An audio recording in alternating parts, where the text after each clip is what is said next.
Hello friends, स्वागत है आप सभी का math in magic tips YouTube channel में। फ्रेंड्स, जैसा कि आप सभी को मालूम होगा कि आज है 23 फरवरी और आज वह है बिहार बोर्ड की 10वीं सेकेंड सिटिंग में संस्कृत का एग्ज़ाम। तो आज की इस वीडियो सीरीज में हम आप सभी को बताने वाले हैं संस्कृत का जितने भी 1 से लेकर 100 तक के ऑब्जेक्टिव सवाल पूछे गए थे, उन सभी ऑब्जेक्टिव क्वेश्चन का सोल्यूशन आज की इस वीडियो में देने वाले हैं। तो चैनल पे नए होंगे तो चैनल को सब्सक्राइब करने के साथ बेल आइकन दबा दीजिए ताकि आगे आने वाली हर वीडियो का नोटिफिकेशन आप सभी को मिल सके। तो पहला सवाल ये बोला गया था कि पाटलिपुत्र किस नदी के किनारे अवस्थित है। तो यहाँ पे क्वेश्चन का सही जवाब ऑप्शन ए हो जाएगा, गंगा नदी के किनारे स्थित है। अगला सवाल है राजशेखर का प्रमुख काव्य ग्रंथ कौन सा है। तो राजशेखर का प्रमुख काव्य ग्रंथ का नाम है काव्य मीमांसा।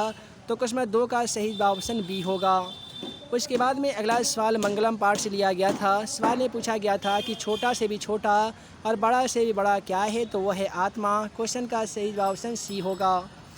उसके बाद में अगला सवाल ही मंगलम पाठ से लिया गया है, नदियाँ समुद्र में कैसे मिल जाती है। तो वो अपने नाम रूप को छोड़कर, देखिए नाम रूप को छोड़कर, तो नाम रूप को छोड़कर ऑप्शन डी में दिया गया है, इसलिए क्वेश्चन का सही जवाब ऑप्शन डी हो जाएगा। अगला सवाल में बोला गया था कि इत सतह का संधि विच्छेद क्या होगा। तो इत जोड़ अस्त हो जाएगा। तो इत जोड़ अस्त यहाँ पे ऑप्शन बी में दिखाई दे रहा होगा। उसके बाद में बोला गया है दुर्गति में कौन सा उपसर्ग है। तो दुर्गति को हम लोग संधि विच्छेद करते हैं तो करते हैं दुर जोड़ गति। तो यहाँ पे हो जाएगा दुर, यानी ऑप्शन बी हो जाएगा। अगला सवाल है कि पुरुष परीक्षा का विग्रह क्या होगा। तो ये हो जाएगा पुरुषस्य परीक्षा, यानी पुरुष का परीक्षा।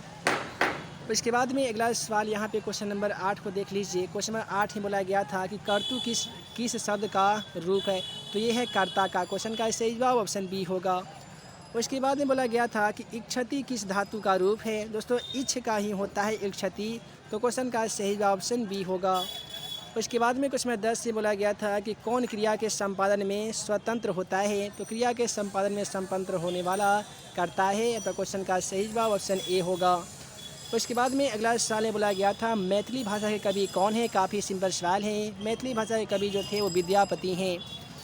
उसके बाद में अगला सवाल में बोला गया था कि अलगशाला में आग कब लगाई गई थी। तो ये जब सभी आलसी लोग भी सो रहे थे तब अलगशाला में आग लगाई गई थी।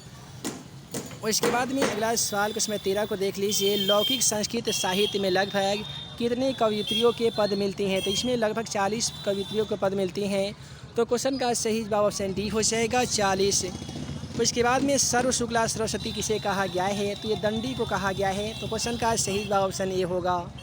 उसके बाद में जगत प्लस गौरवम की संधि क्या होगी। तो जगत गौरवम हो जाएगी। तो जगत गौरवम ऑप्शन बी में देने के कारण क्वेश्चन का सही जवाब ऑप्शन बी होगा। उसके बाद में अगला सवाल देख लीजिए, अ प्लस ई के मेल से कौन सा शब्द बनता है। तो यह बनता है। उसके बाद में है कि नीलम उपलतम का समस्त पद क्या हो जाएगा। तो नील कमल हो जाएगा, यानी ऑप्शन बी होगा। उसके बाद में सर्वतः के योग से कौन सी विभक्ति होगी। तो सर्वतः में हो जाएगी द्वितीय विभक्ति।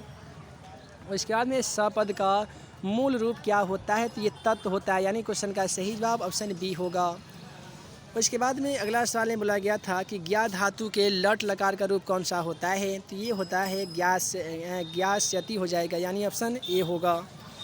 उसके बाद में अहो अमीशाम किमकारी डैश अस्पृहा ही न करत। ये क्वेश्चन का सही जवाब कौन सा होगा।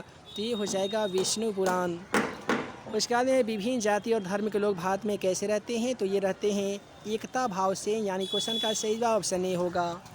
सतपदी कर्मकांड किस संस्कार के अंतर्गत होता है। तो सतपदी कर्मकांड जो है वो जन्म के पहले होता है। क्वेश्चन का सही जवाब ऑप्शन डी होगा।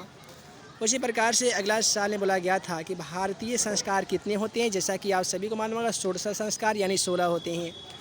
विनय किसका नाश करता है। तो ये आकृति का। क्वेश्चन का सही जवाब ऑप्शन डी होगा। उत्तम शांति क्या है। तो उत्तम शांति जो है वो क्षमा है। क्वेश्चन का सही है क्षमा, नहीं तो हिंसा होगा। कमेंट के माध्यम से बता सकते हैं। उसके बाद में अगला सवाल देख लीजिए। अगला सवाल में बोला गया था कि भारतीय संस्कृति में कितने संस्कार है। तो कितने संस्कार है, 16 संस्कार है। उसके बाद में इसका तो हम लोग सोल्यूशन देख लिए हैं। और यहाँ पे बोला गया था वी उपसर्ग नहीं है। देखिए वी यहाँ पे वय दिया गया है, ये इसमें वी उपसर्ग नहीं होगा। किस समासिक शब्द का पहला पद अव्यय होता है। तो अव्ययी भाव समास का होता है। उसके बाद में अगला सवाल में बोला गया था कि चार्थे द्वंद्व का उदाहरण क्या हो जाएगा। तो ये हो जाएगा प्राचीन काल। तो इसी प्रकार से सभी सेट के अकॉर्डिंग आप सभी आंसर की डाउनलोड करना चाहते हैं तो गूगल में सर्च कीजिए questionforexam.com। questionforexam.com पे जाके या आप हमारे डिस्क्रिप्शन बॉक्स में दी गई लिंक को क्लिक करके आप अपने सेट के अकॉर्डिंग आंसर की PDF के रूप में डाउनलोड कर सकते हैं। तो इस वीडियो में इतना ही। हम जल्द मिलेंगे अगले न्यूज़ लेटेस्ट अपडेट के साथ। तब तक के लिए वीडियो देखने के लिए बहुत बहुत धन्यवाद।